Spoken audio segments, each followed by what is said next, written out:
Pero la respuesta de Job es Jesucristo. Ahora, fíjese que Job entonces dice: a mí me gustaría que apareciera un mediador entre él y yo. Ahí yo iría a un juicio con él. Yo no me puedo ir a un juicio con él de tú a tú porque me gana. Pero si apareciera un mediador, si apareciera uno que presentara mi causa y pudiera presentar mi causa y ganarle.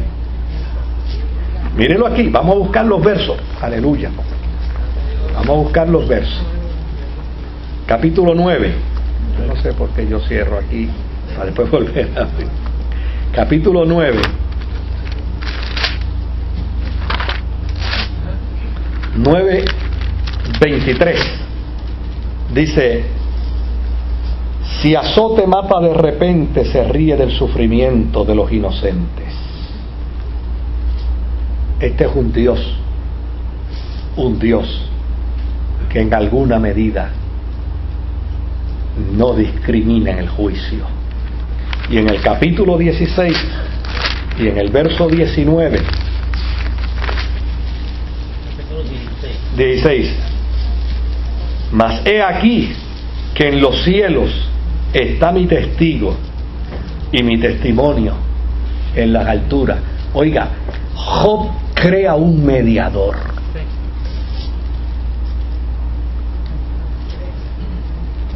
¿Se da cuenta por qué Job es importante? Y se da cuenta por qué la respuesta de Job es Cristo.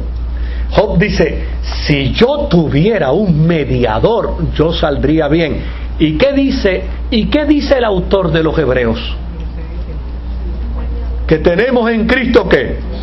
Un mediador. Alguien que está entre yo y Dios.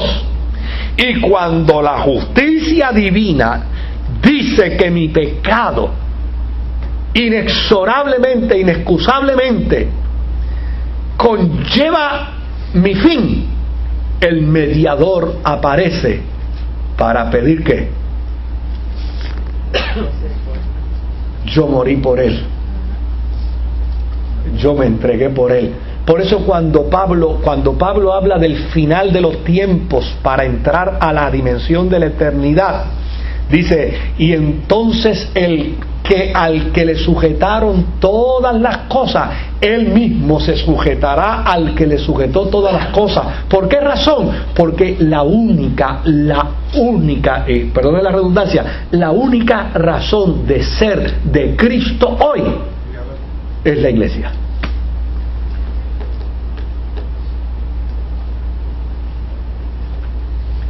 El que Juan lo haya visto sentado a la diestra del Padre es por ti y es por mí. Porque ese no es el lugar final de Cristo. El lugar final de Cristo es entrar al Padre de nuevo, porque Él es el verbo del Padre.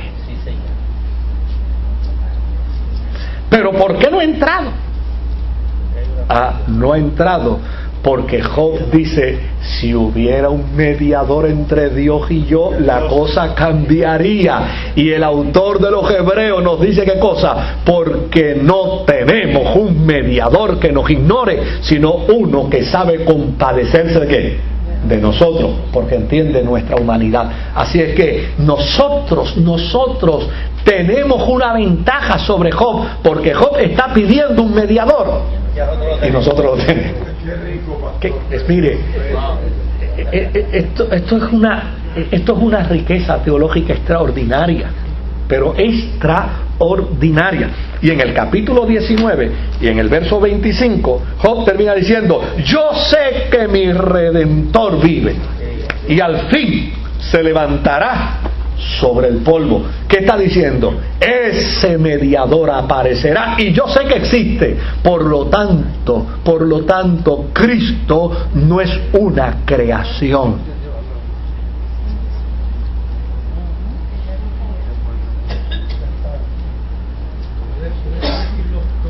los dos sí, capítulo 16, verso 19, y capítulo 19 y verso 25. Ahora, Job vuelve de nuevo a la riposta. Pero venga acá, ¿de qué ustedes me acusan? Eso es lo que yo quiero saber. Digan de qué ustedes me acusan. Porque a fin de cuentas yo soy obra de las manos de Dios, y Dios no puede despreciar la obra de sus manos.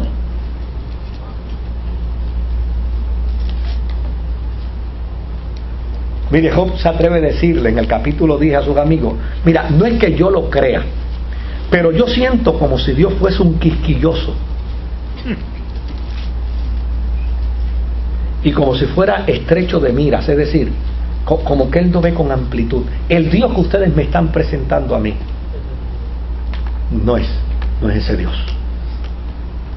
¿Por qué querrá buscar un pecado en mí si Él sabe que yo no lo tengo? ¿Por qué se empeña el Dios de ustedes en buscarme un pecado si Él sabe que yo no lo tengo? El planteamiento de Job es como si Job apelara a Dios contra Dios.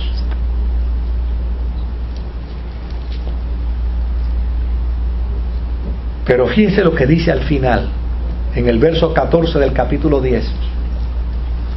Si soy culpable, pues pobre de mí, me fastidié. Pero si soy inocente, yo no me atrevo a levantar mi cabeza para decirle a él que soy inocente. Por eso yo voy a perder esta causa.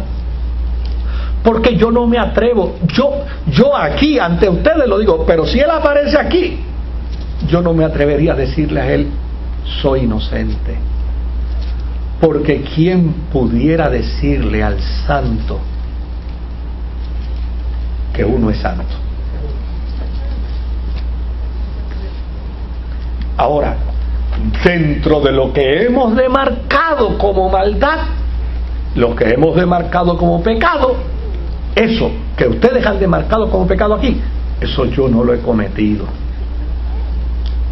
Mire, no quisiera tener tiempo para seguir explorando esto, porque aquí hay unos datos interesantísimos sobre el planteamiento. Claro, Sofar ahora es el único que no ha dado un puño todavía en el escenario, tú sabes, él está. Pero entonces viene Sofar y ahora le toca a él.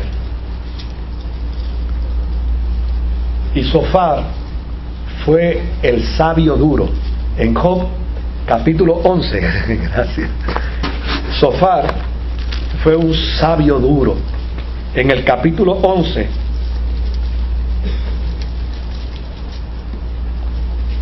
Sofar le dice: si tú dejaras que Dios te hablara y te declarara los secretos de la sabiduría, que son de doble valor que la riqueza, conocerías entonces que Dios te ha castigado menos de lo que tu iniquidad merece. Oiga, esto es ser bien sinvergüenza. Sofar le está diciendo a Job: mira, para el pecado que tú has cometido, poco te ha pasado. Eso es duro. O sea, y no fue con maldad. Usted no ha estado en una reunión de amigos donde uno dijo una cosa y el otro de otra cosa y otro de otra, y de momento se ha formado un revolú que los amigos se han agajado por los pelos. ¿Pero qué pasó aquí? Pues eso fue lo que pasó.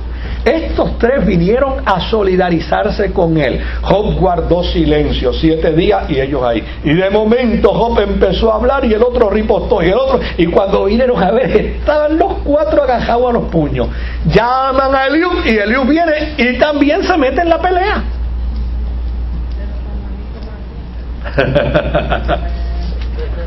Ahora, ¿qué le responde Job a Sofar?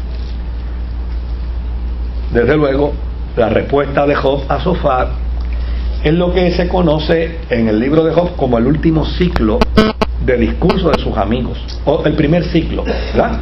El primer ciclo, porque después vuelve de nuevo como una repetición del proceso. Por eso no la vamos a tocar nada más que hasta